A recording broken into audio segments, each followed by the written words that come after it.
Holidays-nale, அது நம்ம GT Holidays தான். GT Holidays, South India's #1 travel brand.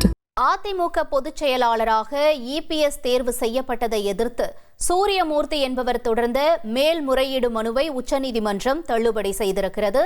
விவரங்களோடு செய்தியாளர் வெங்கடேசன் இணைந்திருக்கிறார். வெங்கடேசன் வணக்கம். ஏற்கனவே உயர்நீதிமன்றமும் தள்ளுபடி செஞ்சிருந்தாங்க, இப்போ உச்சநீதிமன்றமும் தள்ளுபடி செய்திருக்கு இந்த வழக்கு. மேலும் விவரங்கள் என்ன வெங்கடேசன் இந்த வழக்கு தொடர்பா? வணக்கம்.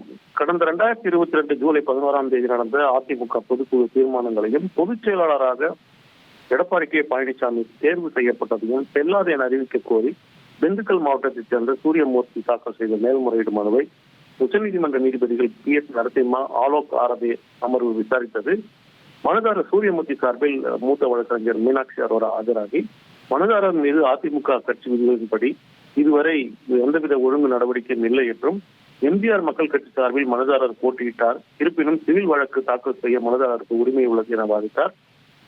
இந்த வாதத்தை நிராகரித்த உச்சநீதிமன்றம் அதிமுக பொதுச் செயலாளராக எடப்பாடி கே பழனிசாமி தேர்வு செய்யப்பட்டதை எதிர்த்து திண்டுக்கலைச் சேர்ந்த சூரியமூர்த்தியின் மேல்முறையீடு மனுவை தள்ளுபடி செய்து உத்தரவிட்டுள்ளது. தகவல்களுக்கு நன்றி வெங்கடேசன். Holidays-nale, அது நம்ம GT Holidays தான். GT Holidays, South India's #1 travel brand.